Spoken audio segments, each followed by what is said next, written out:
All right, hello everybody. This is Antonio Wolf, back to reading the Science of Logic with the gang, or what do they call a group of like druids or like a conclave or something? I don't know. The Conclave. Yeah, Or we could be the Gang of Four. the Coven. Oh yeah, the Gang of Four. Yeah. Sure. Um, Last time we left, we read up to what was it? The one, but let's go over being for one quickly. Hopefully, it's only about a paragraph long. So B being for one, page 128. This moment gives expression to how the finite is in its unity with the infinite or as an idealization.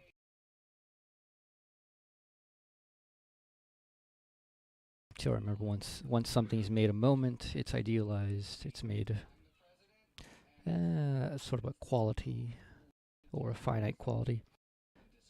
Being for itself does not have negation in it as a determinateness or limit, and consequently also not as reference to an existence other than it. Although this moment is now being designated as being for one, there is yet nothing at hand for which it would be. There is not the one of which it would be the moment. There is, in fact, nothing of the sort yet fixed in being for itself, that for which something, and there is no something here, would be. What the other side in general should be is likewise a moment, itself only being for one, not yet a one.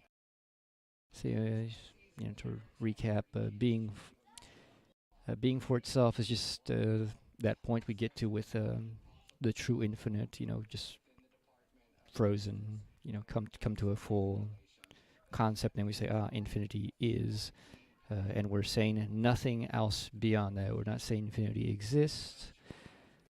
We're just saying infinity is, and as mere being, it has no determinateness yet, which is why it has no limit in it, because it doesn't exist. To exist is to have a limit.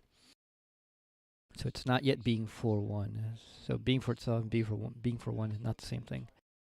What we have before us, therefore, is still an undistinguishedness of two sides that may suggest themselves in the being for one.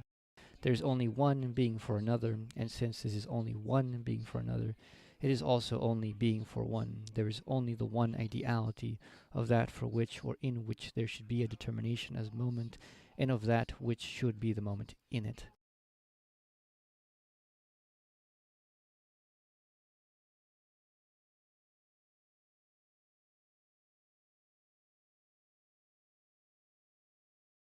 So that should make that makes sense. There's only one being for another.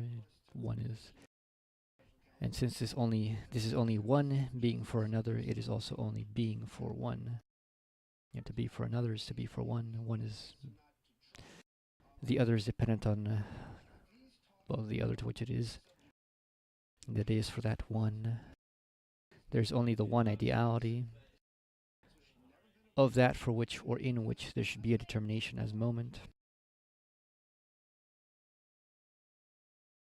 So there is only one ideality. The being for another is the ideal is the ideality. It is the moment of the one, or the one for which it is, and the one for which it is here not clear if it's just the other or if it's just the totality of the other, like how the something was. It's the what sublates it. That is the one. Not sure. Or of that which it should be the moment. Of that which should be the moment in it. It makes me think that it is about the sublating moment. Or, well, the sublating is not a moment itself, so to say, not yet. Being for one and being for itself do not therefore constitute two genuine determinacies, each as against the other.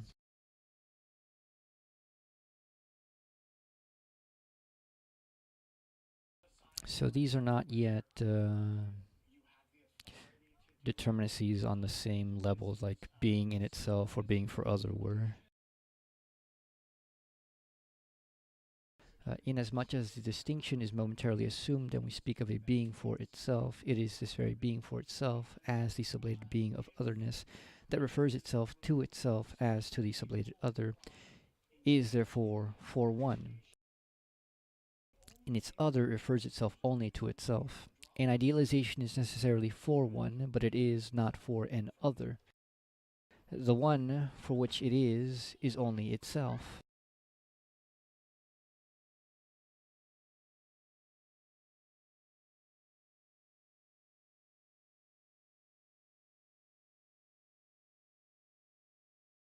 So this is getting a bit more dense. An idealization is necessarily for one, but it is not for an other. The one for which it is only itself.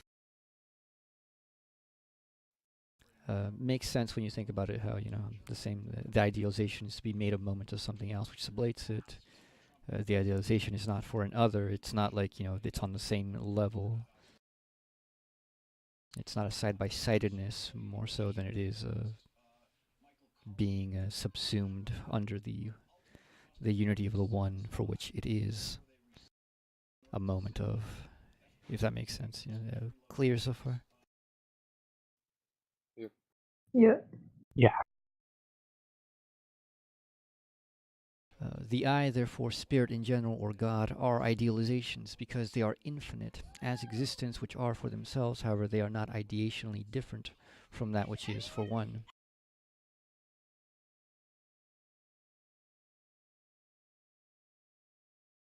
For if they were different, they would be only immediate, or more precisely, they would only be existence and a being for another. For if the moment of being for one did not attach to them, it is not they themselves, but an other that would be that which is for them. God is therefore for himself insofar as he is himself that which is for him.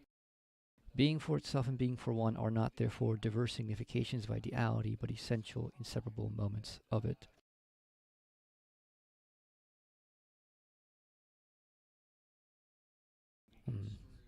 So keep that in mind. Being for itself and being for one are specific determinations of,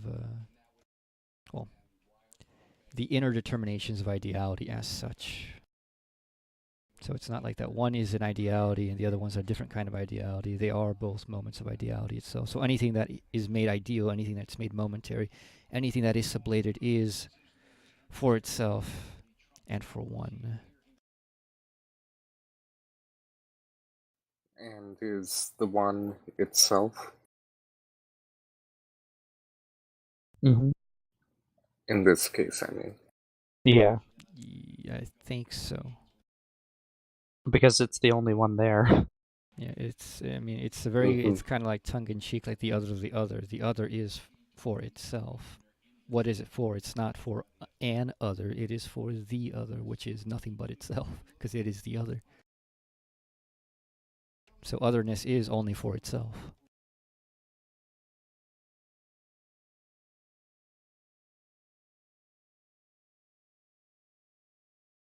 So okay, that I think that's more or less clear. Skip to 132, the one.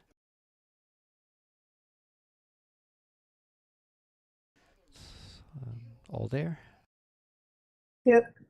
Yep. Being for itself is the simple unity of itself and its moments, of the being for one. There is only one determination present, the self-reference itself of the sublating.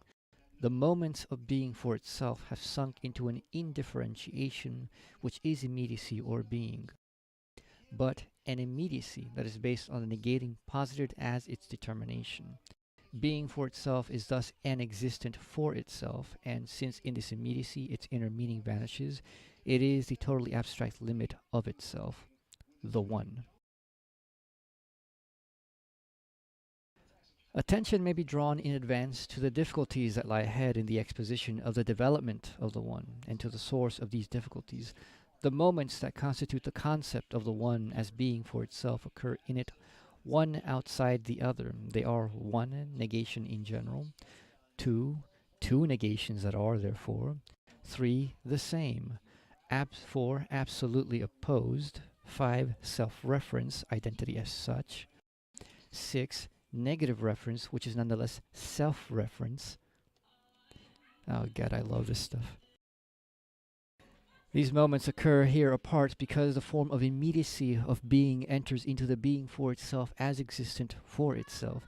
Because of this immediacy, each moment is posited as a determination existent on its own, and yet they are just as inseparable. Hence, of each determination, the opposite must equally be said. It is this contradiction that causes the difficulty that goes with the abstract nature of the moments.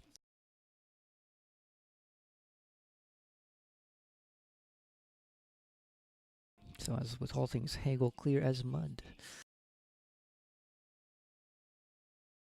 Let me go over that a bit more slowly.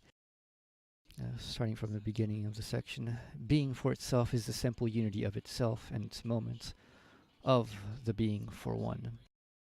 You know, each moment is being for one. They are for the one. There is only one determination present, the self-reference itself of the sublating.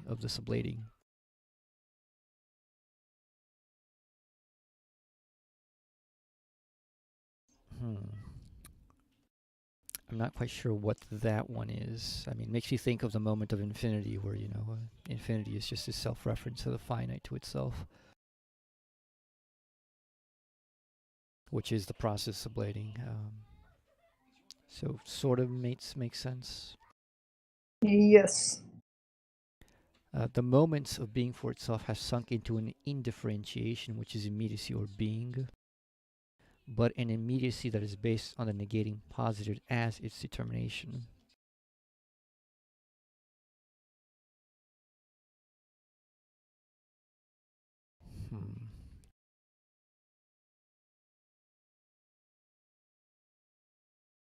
So this might be made sense of in the indifferentiation, which is just the negative self-reference. You know how the finite and the infinite in the finite form are basically indifferent. You know, the finite is itself the infinite finite, and the infinite is nothing but the finite infinite.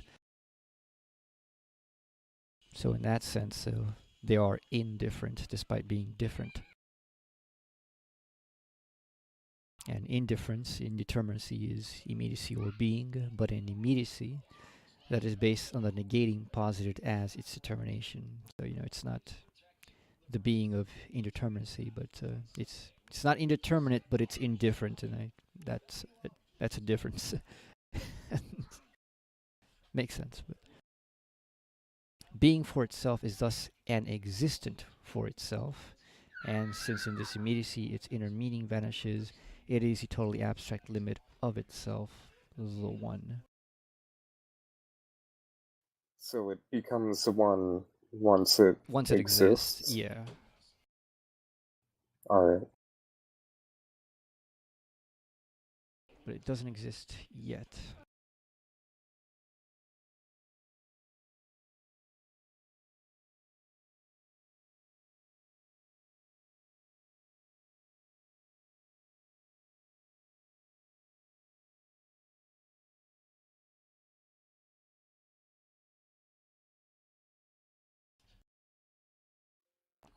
B, the one and the many. The one is a simple reference of being for itself to itself, in which its moments have fallen together, in which therefore being for itself has the form of immediacy, and its moments therefore are now there as existence. As the self-reference of the negative, the one is a determining, and as self-reference, it is infinite self-determining.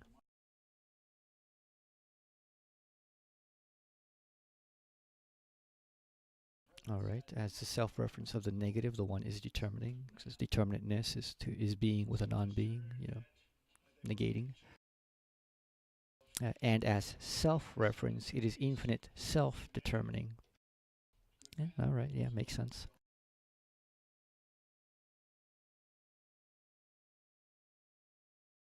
However, because of the present immediacy, these distinctions are no longer only moments of one and the same self-determination, but are at the same time posited as existence. The ideality of the being for itself as a totality thus turns at first into reality, A reality, moreover, of the most fixed and abstract kind, as a one.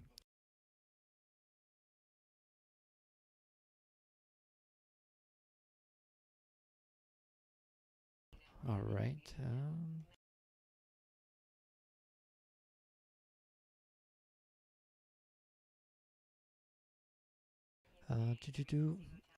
In the one, the being for itself is the posited unity of being and existence as the absolute union of the reference to another and the reference to itself.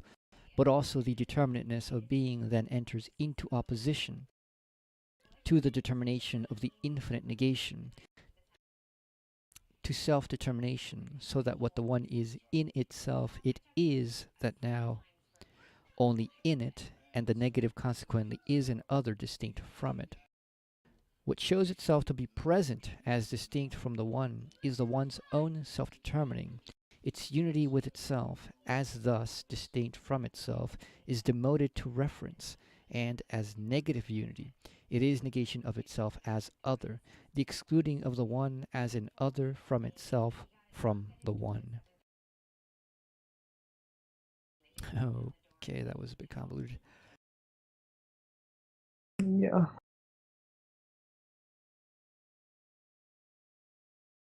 Okay, the one is the simple reference of being for itself to itself, in which its moments have fallen together, in which therefore being for itself has the form of immediacy, and its moments therefore are now there as existence.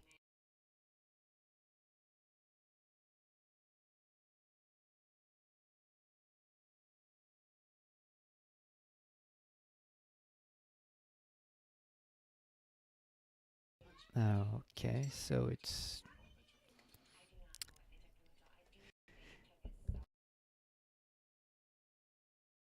the one is the simple reference of being for itself to itself, in which its moments have fallen together, in which therefore being for itself has the form of immediacy as its moments therefore are now there as existence. It makes you want to think about this, that that the process of existence recurs on it, but I'm not sure. As the self-reference of the negative, the one is a determining, and as a self-reference, it is infinite self-determining. Okay, so that's still giving it the prior moments, just re-articulating them in their higher order. Or, however, because of the present immediacy, these distinctions are no longer only moments of one and the same self-determination, but are at the same time posited as existence. The ideality of the being for itself as a totality thus turns at first into reality, a reality moreover the most fixed and abstract kind, as a one.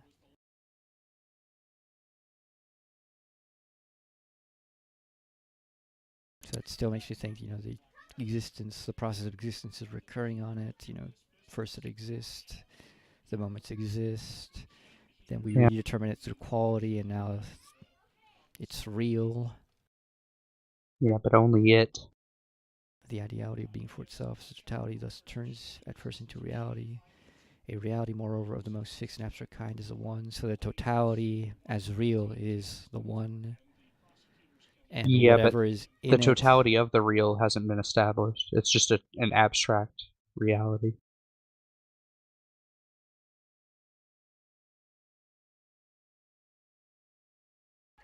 I don't know. The one is the simple self-reference of being for itself to itself, in which its moments have fallen together,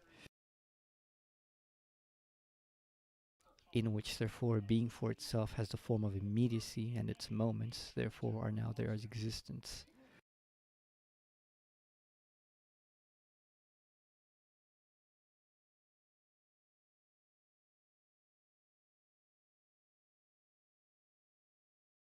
And its moments. I'm not sure what it means when it's talking about its moments. Like, what are its moments? It's moments from before. Yeah, but which moment? Like, that's what I don't understand. What moments is referring to? All the moments of existence, specific moments. No, the moments of being for itself. Yeah, but Are we these we've got moments he like described in the previous paragraph? Yeah. no, those aren't moments of being for itself. He said that the being for one and the being for itself are moments of ideality. Yeah. So those aren't the moments of being for itself.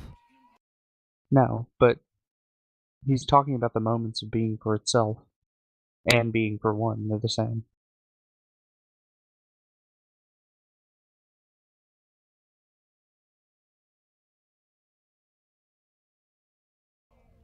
I'm not sure about that one. It says being for itself has the form of immediacy, and its moments, being for itself's moments, are now there as existence.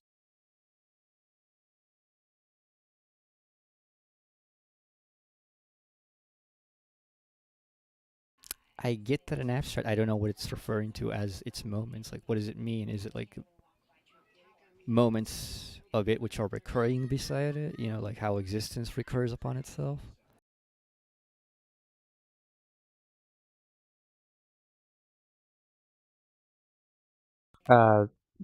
It's the one he named at the top.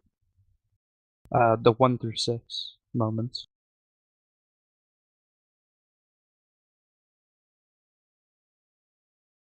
Okay, let's go back to there. Attention may be drawn in advance to the difficulties that lie ahead in the exposition of the development of the one and to the source of these difficulties. The moments that constitute the concept of the one as being for itself occur in it, one outside the other. They are one negation in general, two negations that are, therefore, the same, absolutely opposed, self-reference identity as such, negative reference, which is nonetheless self-reference. Yeah. And they're distinct here, but they collapse into the one, or, being for itself, which is being for one at this time.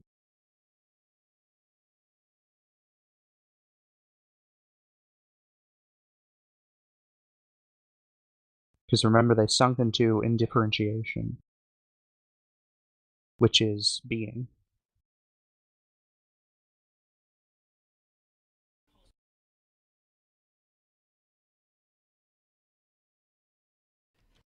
Okay, the being itself occur in it, one outside the other.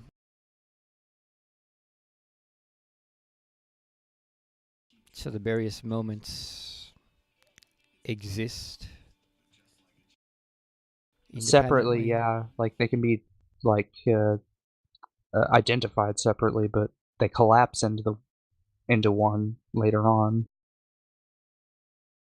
These moments occur here apart because the form of immediacy of being enters into the being for itself as existent for itself. Because of this immediacy, each moment is posited as a determination. Yeah, a determination existent on its own, but they are inseparable because they all relate to one another and couldn't exist without one of the others. Okay, because of this immediacy, So you each have moment is negation in posited. general, then Yeah. the two negations, and since we have the two negations, they're the same thing. So they're the same, they're self-same, and they're also the same as each other. They're opposed, but they refer to one another, which is their self, and then that forms identity as such. Wait, what's 6? Negative reference. It's just the two Yeah, sides of negative. identity. Yeah, exactly. Okay, because of this immediacy, each moment is posited as a determination existence on its own, and determination is, the other brought back into the inner. And yet they are just as inseparable, hence, of each determination, the opposite must equal to be said. It is this contradiction that causes difficulty that goes with the abstract nature of the moments. Okay, so this is just like a really concrete concept that unites these other concepts, Yeah. which were already there implicit. He brought them up, but he hadn't brought them up like as explicitly within one concept, which now he's doing. Mhm.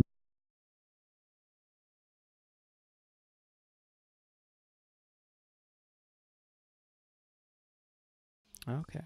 And then they like that being for itself. Once you acknowledge all of these moments, that's how we arrive at the one, I guess. Or rather, we don't have to, but all of those moments having fallen together or sunk into one another, whatever, become the one.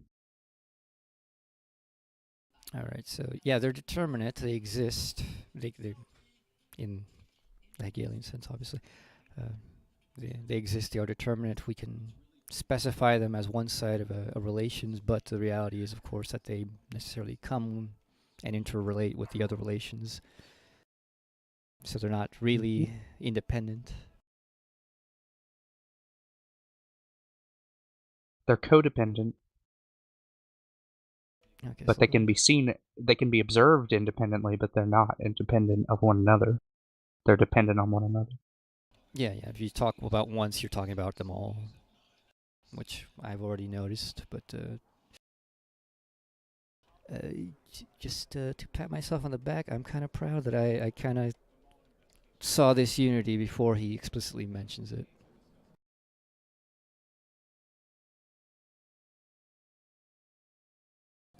All right, let's go back to the one and the many. Let's reread that.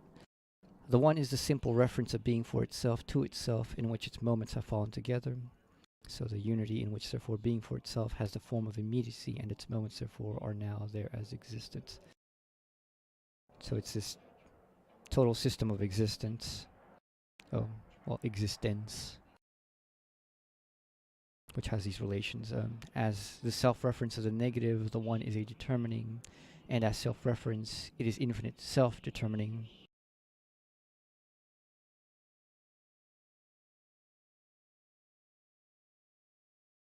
Okay, does that make sense? You sound a little low. I don't know why. Probably because that just happens with this mic. Yeah. Testing, hello. I can hear you. It's just a bit low. I don't know if the Yeah. others Yeah, it think it's sounds low. fine. Well, Alright. I think you sound a bit low. All right, let me increase.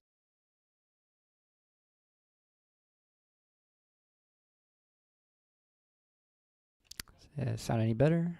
Yes. 1, 2, 3. Yes. Yeah, that's better. Way better.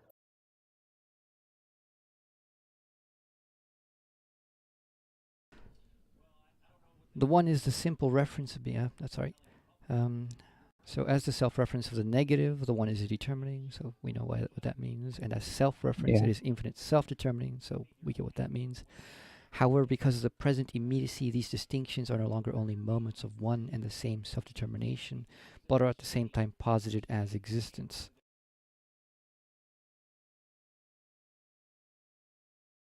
The ideality of the being for itself as a totality thus turns at first into reality. A reality, moreover, the most fixed and abstract kind, as a one.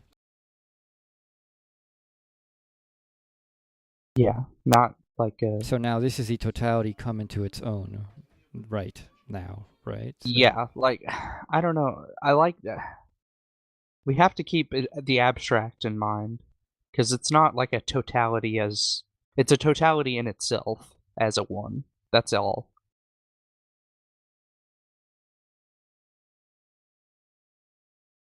No, yeah, like so that's why when he said like when he says the ideality of the being for itself as a totality thus turns at first into reality. Yeah, like a small reality. So the reality is it's a one. That's all. Well, no, that's all the reality it will have because it's reality is always that relative. Yeah, that's the reality of it. Yeah. Yeah, because it when it says the ideality of the being for itself, that means the being for itself is no longer the absolute totality. It now has itself being made ideal. Yeah. So once the being for itself is idealized, it comes into reality. It becomes a one. Yeah, I just don't want people to get confused and think that this is the one, like the absolute. It's not. Oh, It's yeah, just he says the one. Yeah, he says Yeah, a a one, one. not the one. Yeah. It's a fixed abstract one. All right, we'll see. A reality, moreover, of the most fixed and abstract kind, as a one. In the one, the being for itself is the posited unity of being and existence as the absolute union of the reference to another and the reference to itself.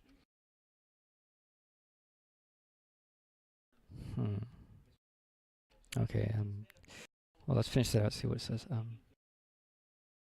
But also the determinateness of being that enters into opposition to the determination of the infinite negation, to self-determination, so that what the one is in itself, it is that now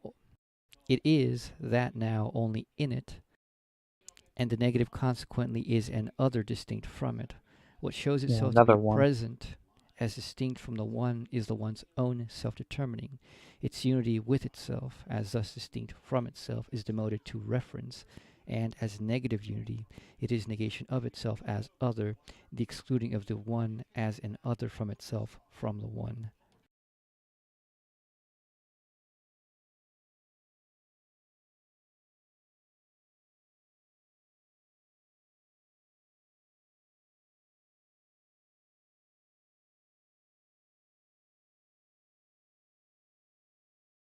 Okay, so now this... Yeah, I'm you were s- right in that it's total. Yeah, so now Like this it's lacking this is nothing, the it's totality. can add nothing. Yeah, so like this is like... Yeah. This is basically the universal versus the particular. It's really what it is. But we that's one way we can grasp it, but it's not the way we should be grasping it. But Yeah, I don't think that's no, it is, because like, okay, a good way. the one is going to be the one is basically being positive. He says even the very thing. It's being positive against existence. The Yeah. indeterminate being positive against the determinate existence, and therefore being and existence are now separated. Being and its determination are opposed, even though being is the one, but it opposes its own existence as some other, and therefore it can't be the one. It is just a one. Yeah.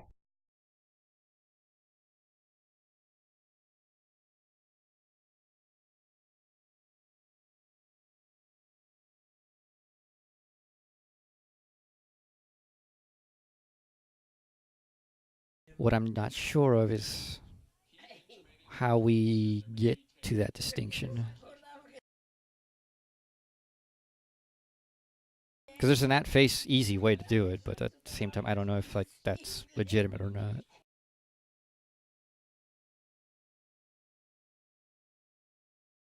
Because it's literally as simple as seeing the totality and saying, okay, this is the totality, and these are the moments, and then literally making that split as if they were something different.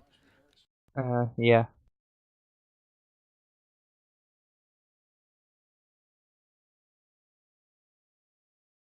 I don't think so, though.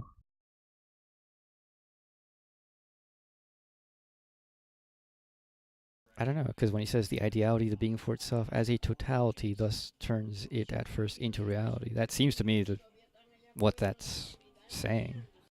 Yeah, but not into reality as such. It's just a reality. Well, yeah, it makes it a reality. Yeah, okay. Alright. I'm just making sure that we're on the same page. Well, you can't have a reality as such. It's always a Yeah, I reality. know. Yeah, it's a reality. I'm just saying, like, it's an abstract reality. Yeah.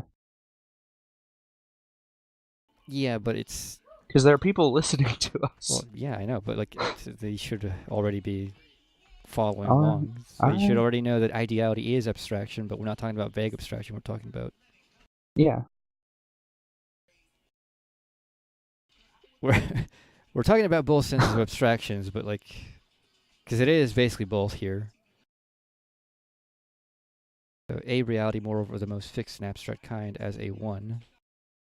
In the one, the being for itself is the posited unity of being existence, as the absolute union of the reference to another and the reference to itself, but also the determinateness of being that enters into opposition to the determination of the infinite negation, to self-determination, so that what the one is in itself, it is that now only in it, and the negative consequently is an other distinct from it.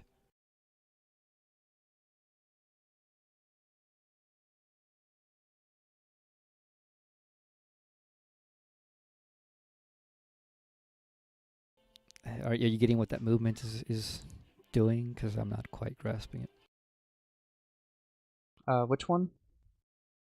In the Right one, after in the one, the posited- being for itself okay. is the posited unity of being in existence, so it is the totality, as the absolute union of the reference to another and the reference to itself, but also the determinateness of being that enters into opposition to the determination of the infinite negation, to self-determination, so that what the one is in itself, it is that now only in it, and the negative Yeah, consequently inside. is an other distinct from it. Yeah, outside. Yeah.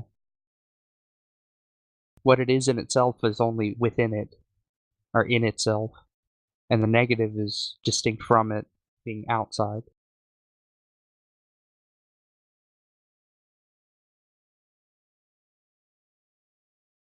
And that outsidedness is the own self-determining. It's self-determining. Well, yeah, because it's the negative. You know, and looking it's the back absolute at it negative. as yeah, exactly. That's all it is, I think.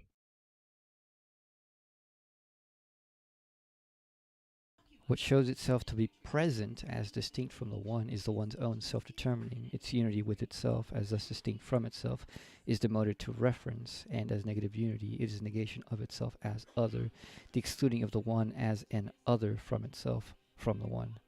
Yeah, and then it just reverts back to being the one, or the one, that one.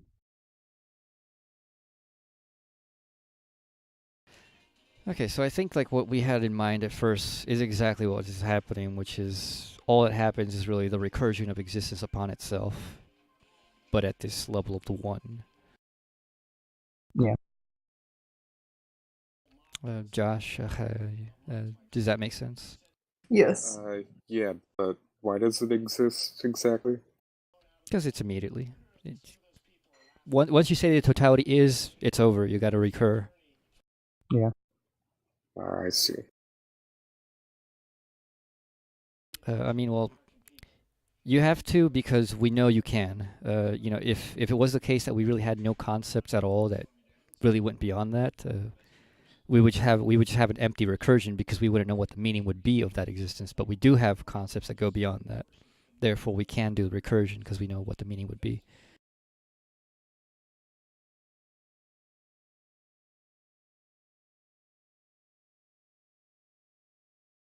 All right, let's just reread that again, just to make sure. The one is the simple reference of being for itself, to itself, in which its moments have fallen together, in which therefore being for itself has the form of immediacy, and its moments therefore are now there as existence. Alright, so I think that both has existence within it, and also now it itself will suffer their existence beside it, Yeah. or on it, in it.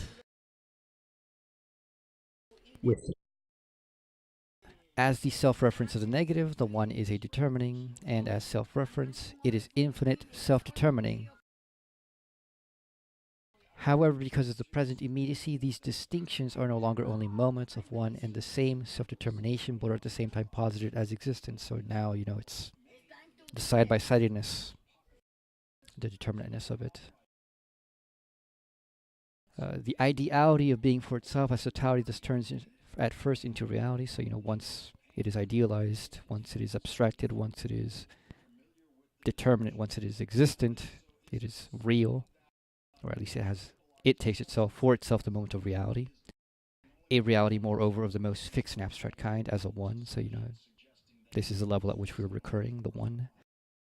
In the one, the being for itself is the positive unity of being and existence, as the absolute union of the reference to another and the reference to itself, but also the determinateness of being that enters into opposition to the determination of the infinite negation.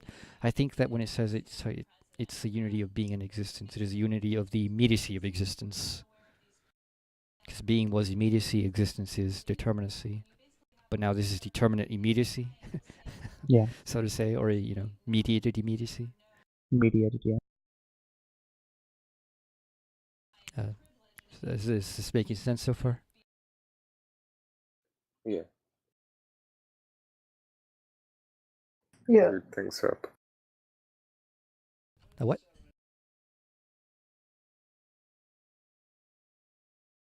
What'd you say, Josh?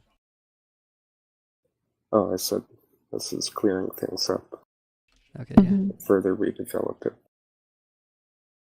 So, this is the one. In the one, the being for itself is the posited unity of being and existence as the absolute union of the reference to another and the reference to itself, but also the determinateness of being that enters into opposition to the determination of the infinite negation to self-determination, so that what the one is in itself, it is that now only in it. In the negative, consequently, is an other distinct from it. So we have two self-determinations going on.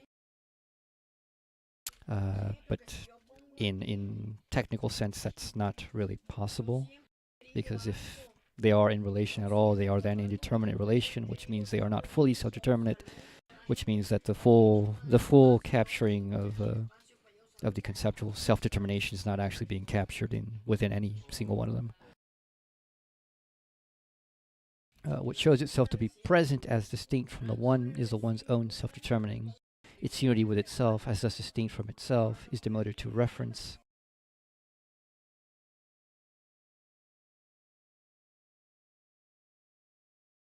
Its unity with itself, as thus distinct from itself, is demoted to reference, and as negative unity, it is negation of itself as other, the excluding of the one as other from itself from the one.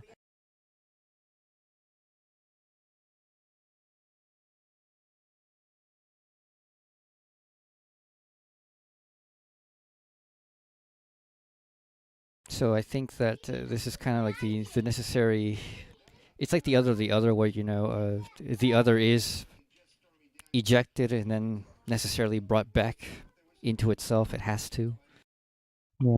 And so the other is the other of the other with the other of itself is the other within. The other, the one, is nothing but the one. The determination within it. But it's being treated as if it is external, just like how something in other originally treats itself as if it is external, but it's really not. Or rather, it can't be. So okay, this is pretty clear for me now.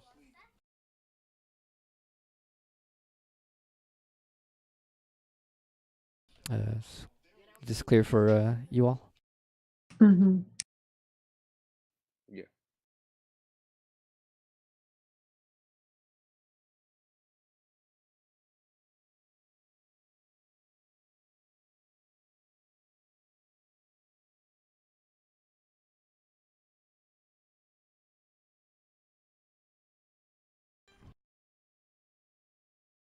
All right. A, the one within.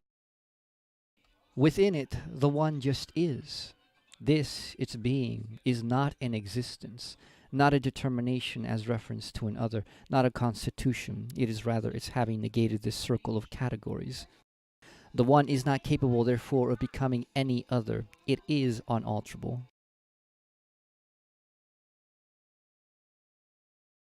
All right, so once you just say, this totality is it. This is like the mystical idea. Well, I mean, it's called the one for a reason. It's the mystical idea of the one. It's the Parmenidean one. Of which there is no other, of which there is no determination. You can't define it against anything else. Why? Because it's the one. It just is, man. So that's why we don't speak of any determinations within it anymore, because it is the totality of determinations. It isn't in relation to these determinations. It just is the totality. So you can't speak of anything else. I mean, does that make sense? Yes. Mm-hmm. It is indeterminate, yet no longer like being. It is indeterminate. Its indeterminateness is the determinateness of self-reference, absolutely determined being, posited in itself.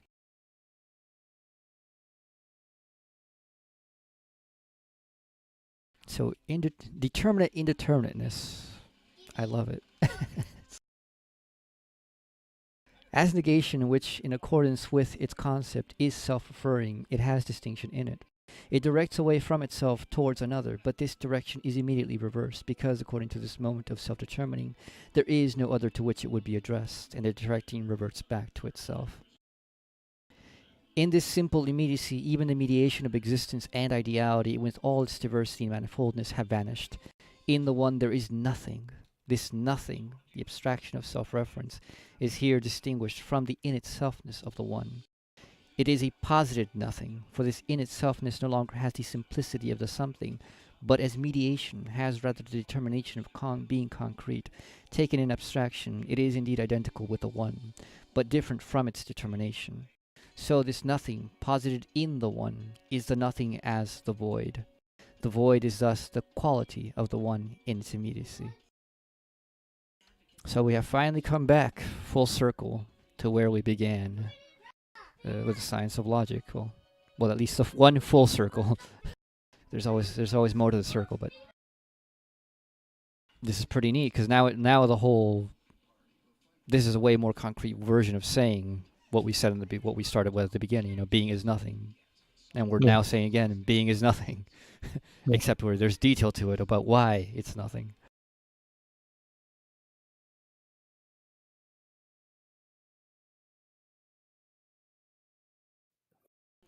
But is this one more or less clear? Oh, yes.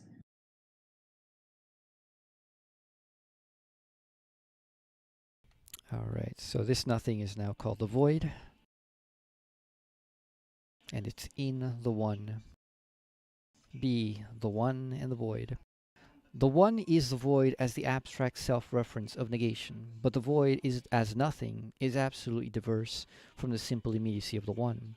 From the being of the latter, which is also affirmative, and because the two stand in one single reference, namely to the one, their diversity is posited. However, as distinct from the affirmative being, the nothing stands as void outside the one as existent.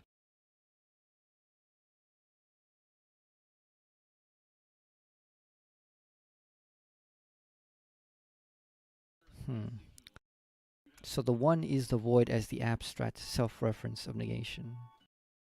But the void as nothing is absolutely diverse from the simple immediacy of the one. From the being of the latter, which is also affirmative, and because the two stand in one single reference, namely to the one, their diversity is posited. However, as distinct from the affirmative being, the nothing stands as void outside the one as existence. Okay, I'm kind of a bit confused here.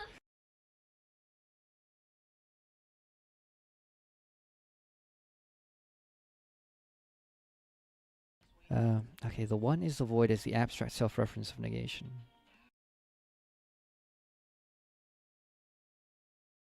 So at least as the nothingness of the one, the void is this self-reference of nothingness, the positivity of that nothingness, I suppose. But the void as nothing is absolutely diverse from the simple immediacy of the one, so because it's mediated. From the being of the latter, which is also affirmative. And because the two stand in one single reference, namely to the one, their diversity is posited.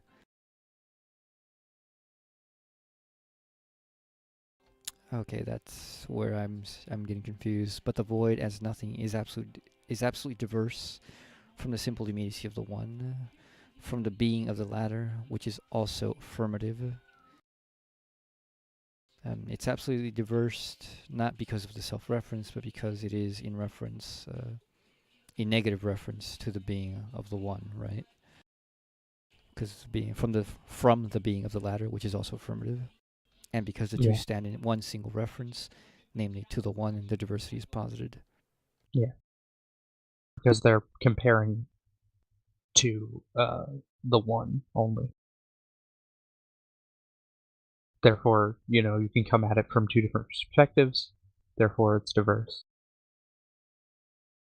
So the one can be referenced as to the one from the and perspective the of the void. void. Yeah.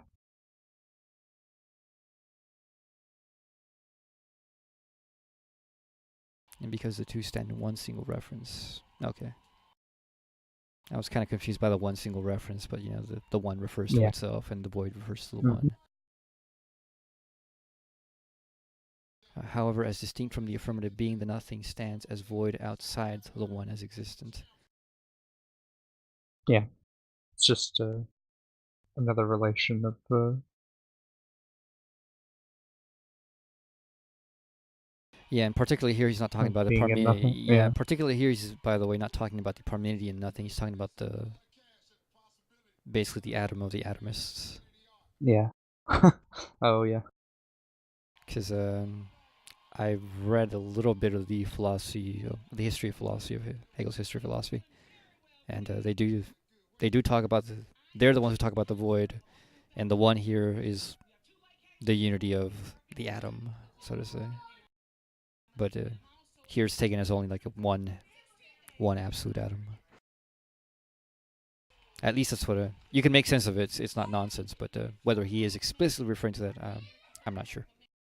But either way, whatever he's implicitly referring to is irrelevant. This is pretty self-explanatory. Being for itself determined in this way as the one in the void has again acquired an existence. The one in the void have their negative self-reference as their common and simple terrain.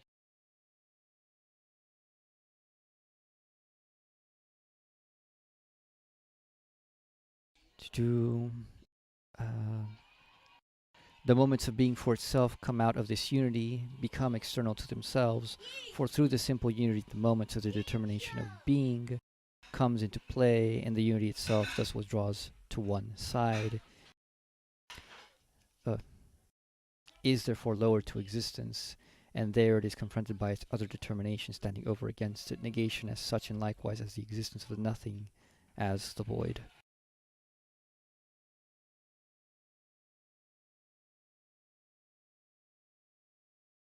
So being for itself, when it fully develops its own existence, exists as the one in the void. The one in the void have their negative self-reference as their common and simple terrain. That would be like their self-standing reference, right? The one refers to itself, the void refers to itself. Or is that just the self-reference in that, we'll see that in truth, like, they are each other. Just like the other, right?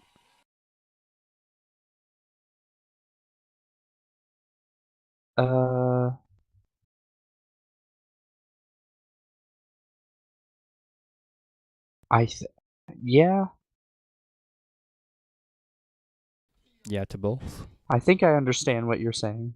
Well, no, I mean each one's already like a self-reference. The one refers to itself already within because it already has the moments of reference within it. The void. Does the void refer to itself? I think it must. I mean, it must, yeah, but then again, even in their existed implicitly, reflection, I guess. well, yeah, and then in their existed reflection, they are also self-reference because they're negative self-reference. Yeah. They're negative unity. Not yet, though, right? Well, yeah, Yeah, they're not not yet, not explicitly, but implicitly, once we work it out and see that they are indeed like just the same reflection of the same concept. The moments of being for itself come out of this unity and become external to themselves.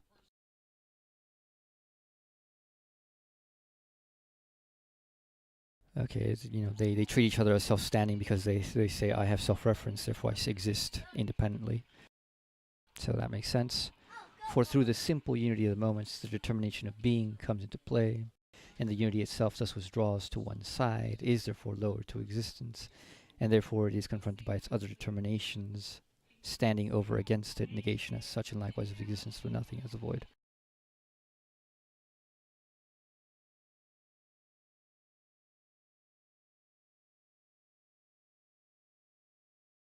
Okay, and because, once the simple unity, the totality, you say it is, once you say it is, it comes into, the development of logic plays again, and we have to make it develop its own existence. It does develop its own existence, and once that happens, you have the one and the void.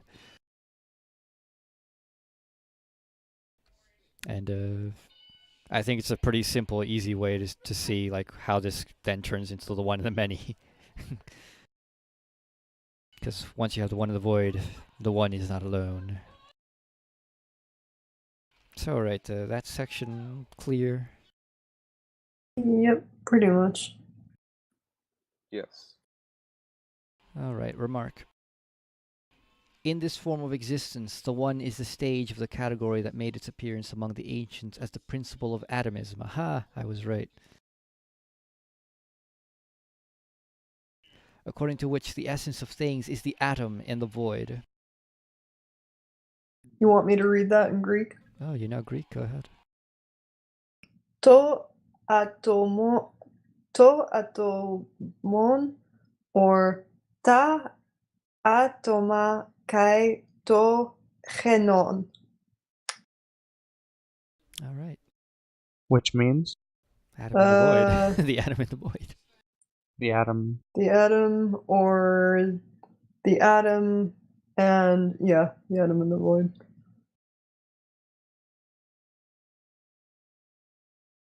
All right. When developed in this form, abstraction has gained a greater determinateness than the being of Parmenides and the becoming of Heraclitus.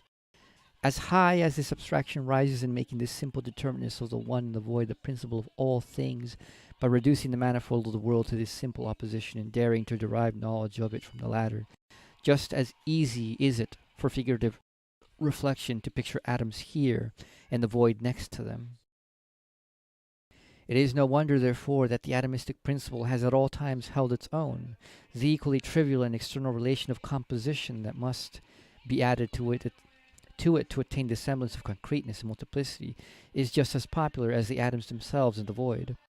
The one and the void are being for itself the highest qualitative in itselfness that has sunk to the most complete externality.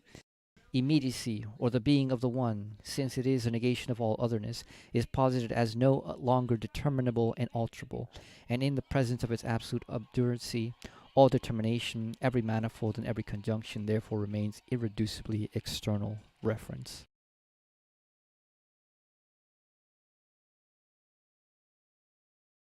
So, the movement to the atom is completely makes sense, because once we have developed the infinite, it has this connotation of eternity, endurance, just completeness. And what is the atom other than the impenetrable, imperishable, indivisible, which is an infinite quality, infinite qualities basically.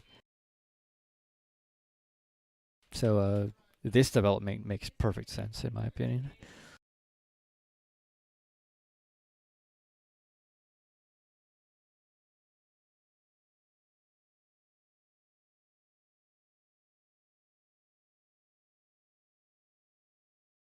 The one and the void are being for itself the highest qualitative in itselfness that has sunk to the most complete externality. Immediacy, or the being of the one, since it is the negation of all otherness, is posited as no longer determinable and alterable, and in the presence of its absolute obduracy, all determination, every manifold and every conjunction, therefore remains irreducibly external reference. With the earliest thinkers, however, the atomistic principle did not remain in this externality, but also had, besides its abstraction, a speculative determination.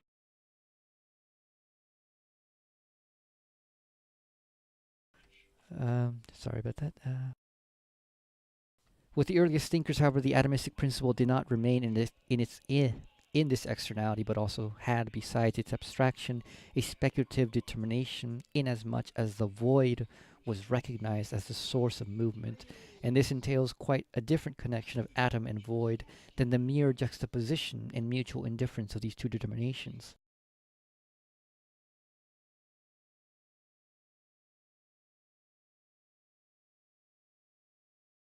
That the void is the source of movement thus does not have the trivial meaning that something can only move into an empty space and not into an already occupied one.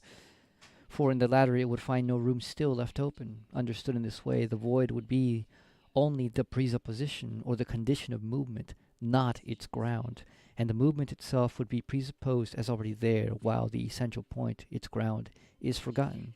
The view that the void constitutes the ground of movement contains the more profound thought that the ground of becoming, of unrest and self-movement, lies in the negative in general, which in this sense is however to be taken as the true negativity of the infinite. The void is the ground of movement only as the negative reference of the one to its negative, to the one, that is, to its own self-posited, however, as determinate existence.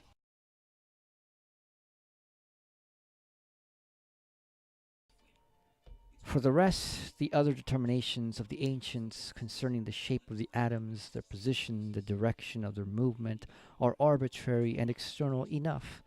They therefore stand in direct contradiction to the fundamental determination of the atom. Physics, with its molecules and particles, suffers from its use of the atom, the principle of extreme externality, and therefore from an extreme lack of the concept. As does the theory of the state that allows from the singular will of individuals.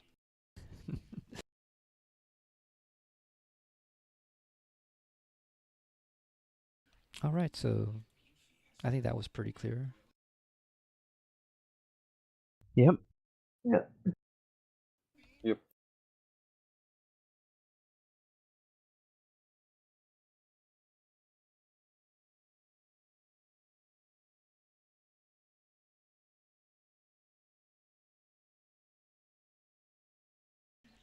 Can you read the many ones, Hyperion? Sure. Repulsion. The one and the void constitute the first existence of being for itself. Each of these moments has negation for its determination, and is posited at the same time as an existence. In accordance with this determination, the one and the void are each the reference of negation to negation as of another to its other. The one is negation in the determination of being, the void negation in the determination of non-being. Essentially, however, the one is only self-reference as referring negation, that is, it is itself the same as the void outside it is it is the same as the void outside it is supposed to be. Both are, however, also posited as each an affirmative existence, the one as being for itself as such, the other as indeterminate existence in general, and each as referring to the other as to an other existence. Essentially, however, the being for itself of the one is the ideality of the existence and of the other. It does not refer to an other, but only to itself. But inasmuch as the being for itself is fixed as the one, as existent for itself, as immediately present, its negative reference to itself is at the same time reference to an existent. And since the reference is just as much negative, that to which the being for itself refers remains determined as an existence and as an other. As essentially self-reference, the other is not indeterminate negation like the void, but is likewise a one. The one is consequently a becoming of many ones.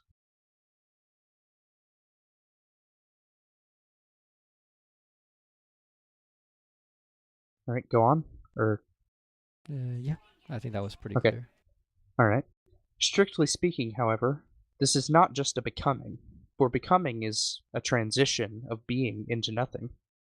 The one, by contrast, becomes only a one. The one, as referred to, contains the negative as reference. It has this reference, therefore, in it. Hence, instead of a becoming, the one's own immanent reference is first present. Is first present. And second, since this reference is negative and the one is at the same time an existent, the one repels itself from itself. This negative reference of the one to itself is repulsion. By the way, This repulsion. Yeah, go on. Just something to note, because we've read the philosophy of nature and we got to chapter 2. They are purely logical categories, which, I mean, Hegel uses them because there's really no other words we have for them. Like, there's, and then they recur later on in the system as like more concrete categories. So, for example, there's the logical category of recursion, repulsion, and attraction, and then there's the natural category, which is used in the same kind of use, but don't mean the exact same thing. But it's interesting, though. Just a systematic contextual note. Yep. This repulsion, as thus the positing of many ones, but through the one itself, is the one's own coming forth from itself, but to such outside it as that are themselves only ones. This is repulsion according to the concept, as it exists implicitly in itself. The second repulsion is distinguished from it. It is the one that first occurs to the representation of external reflection, not as the generation of ones, but only as the mutual holding off of ones, which are presupposed as already there. To be seen now is how the first repulsion that exists in itself determines itself as the second, the external repulsion. We must first establish the determinations that the many ones have as such. The becoming of the many, or their being produced, immediately vanishes as the product of a positing. What is produced are the ones, not for one another, but as infinitely referring to themselves. The one repels only itself from itself. It does not come to be, but it already is. That which is represented as the repelled is equally a one and existent. Repelling and being repelled applies in like manner to both and makes no difference. The ones are thus presupposed with respect to each other, posited through the repulsion of the one from itself. Presupposed, posited as non-posited, their being posited is sublated, they are existents with respect to each other, such as refer only to themselves.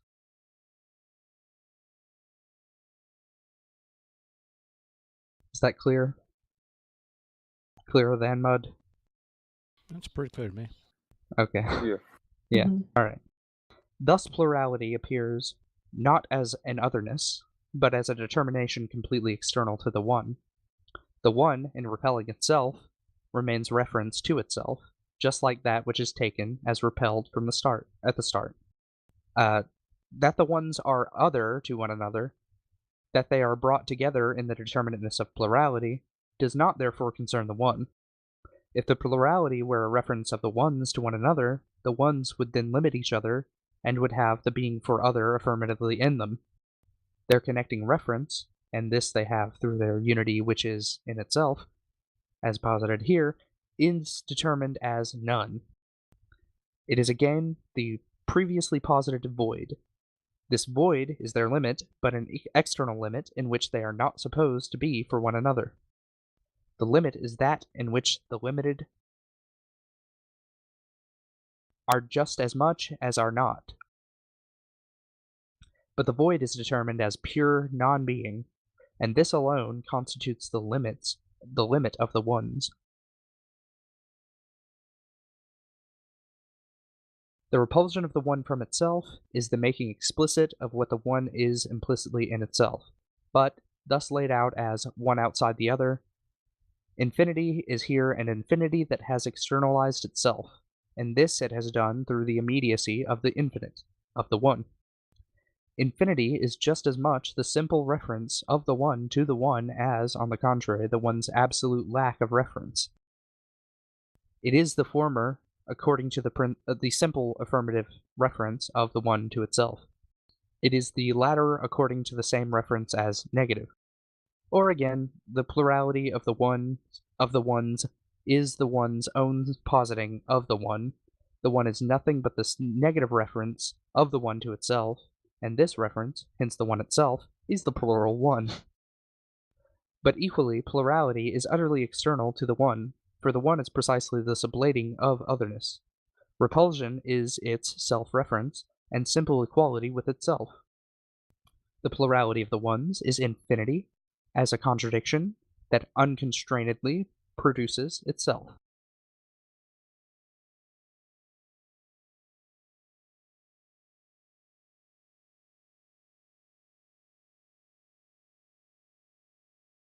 Alright. Thoughts? Is that good? It's pretty good. I like it. Boy, that got a lot easier once we got like over that stupid Yeah. hurdle with for the one. Well, it wasn't stupid. It's just like it gets a bit confusing with like how dense he is. Like Yeah. Yeah. And now it's gonna get dense again because he's bringing up Leibniz. Yeah, he's gonna remark. All right. No, but like this is cool Should I because like read it? just a note to make is like, do you see how the infinite? There wasn't even anything like we had to do anything. Like just like the infinite just became finite again. Nothing like like the whole day. Like, well, how do you get the infinite? It's like we've been reading Schelling, and one of Schelling's like problems for like one of his systems was like, how does the infinite become infinite? How do you get finitude out of infinity? There you go. Yeah, it just happens. All right. Remark. Mention was previously made of Leibnizian idealism. It can here be added that idealism proceeded from the ideating monad, which is determined as being for itself, only up to the repulsion just considered, and indeed only up to plurality as such, in which the ones are each only for itself, indifferent to the existence and the being for itself of the others, or in which, quite in general, the others are not for the one. The monad is for itself the entirely closed-in world. It needs none of the others, but this inner manifoldness which it possesses in its ideating activity alters nothing in its determination as being for itself. Leibnizian idealism takes up plurality immediately as something given. It does not conceptualize it as a repulsion of monads. It has plurality, therefore, only on the side of its abstract externality. Atomism lacks the concept of ideality. It does not grasp the one as containing in it the two moments of being for itself and being for it. It does not grasp it, therefore, as idealized, but only as simple, dry being for itself. It does, however, go beyond mere indifferent plurality. The atoms do come to a further determination with respect to each other, even though, if the truth be told, inconsequentially. Whereas, on the contrary, in that indifferent independence of the monads, plurality remains as a rigid, fundamental determination, so that the reference connecting them falls only in the monad of monads, or in the philosopher who contemplates them.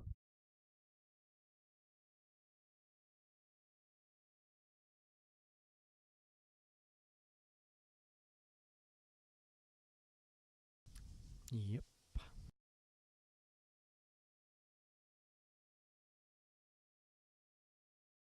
All right, that's a good place to leave it. The next big Yeah, section is it's just an repulsion and attraction. explanation of. Yeah. All right. Any comments? Anyone have any like revelatory insights? Nothing revelatory to me. Not at the moment. What did you say? Revelatory? Like revelation? Yeah. Revelatory? Okay, yeah, no. Definitely not. Yeah, well, I He's suppose sounding a bit quiet right now. Me my or mic is like really low. AW? AW. Okay. Man, just to say, I like it. Yeah, it's not mind blowing. I already like this is actually one of the easier dialectics so far, just simply because like it's far more concrete. And if you read Yeah. any philosophy, you've surely encountered this problem for sure, as opposed to like very few people ever consider like existence as such. A lot less happened than it seems, you know? Yeah. Well, a lot less happened, but it's a lot more like condensed, and a lot more Yeah. Yeah. stuff is going on implicitly. Like all the Mhm. categories you talked about being in the one as like the self-reference cell negativity, like six different moments. Yeah. You can play with around that like Happening so all at much. once. And every time you're Yeah. talking about stuff like you don't think about it, but it's all going on, and you can always like stop and go, oh, like and here's thinking about it this way and that way, and it all makes sense, and it's all nonsense, and yeah. So, all right, for those of you who listen, hopefully you find this, if not interesting, at least something valuable for helping your own instructions. Till next time, Goodbye. Farewell.